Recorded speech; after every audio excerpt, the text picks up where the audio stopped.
I have 6 people. 1, 2, 3, 4, 5, 6. Okay. Imagine it's a dark, stormy night, and you're sitting around a campfire with your family. One of your relatives decides to tell a spooky story, and after you get over from being spooked from the story, you start to think about it. In this speech, I would like to tell you the origin of urban legends, how they evolved, and how they can affect us. Urban legends have mainly originated from modern folklore. They initially started out as embellished stories, and people started to add ideas to them. For instance, the story of the man with a hook for a hand might include different details if it were told in another part of the world. Another reason the story might change are to express different feelings. Many scientists believe that urban legends first came about from early Neanderthals trying to express certain fears about things. Then they just gradually got passed down, and people added to them. And that is how you get many urban legends. Next, the stories would evolve through the generations, and the subjects would change as they became more convenient. And that would bring me to the next part of the speech, how urban legends evolve. Many urban legends have changed throughout the years to help promote other thoughts.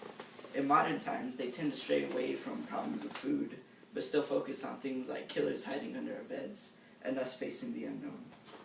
One thing that has helped urban legends evolve is the internet.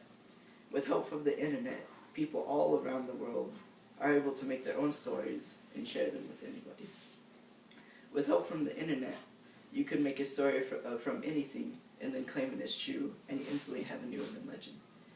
With all the urban legends floating around, you might be wondering how they can affect you. When urban legends first came about, they were primarily made to warn us about things.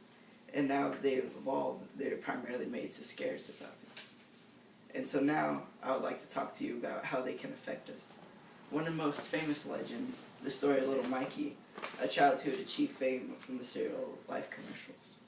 The story went that Little Mikey had eaten a bag of Pop Rocks and then drank a Coke. The story then goes that Little Mikey's intestines exploded from too much carbon dioxide. After the story became popular, everyone believed it. People believed the story so much that slowly, store by store, businesses stopped selling Pop Rocks because children were too afraid of it and parents refused to buy it. Eventually, it got so bad that Pop Rocks had to set up its own hotline for worried parents who would keep calling, and they had to send out a representative to go school to school to give presentations of how the candy was safe. Eventually, people started believing Pop Rocks and started eating the candy again. This was not the first urban legend that had caused widespread panic, though. Another legend that had many people afraid was the legend of the killer in the backseat. This story went like this. A woman had been working all day in her office, and she finally finished her work, so she starts to drive home. After she has been driving for a while, she notices that a man has been following her with his headlights on.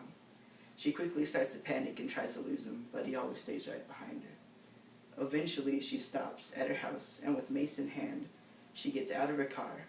The man that has been following her quickly gets out of his car and starts to call the cops. The man quickly yells at the lady to get away from the car. She asks why, and he tells her, "There's a man back there." The woman looks back to her car and sees a man's silhouette in the back seat.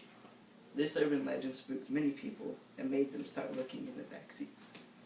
So maybe next time when you hear a scary story, you'll look past the spookiness and look deeper into the story.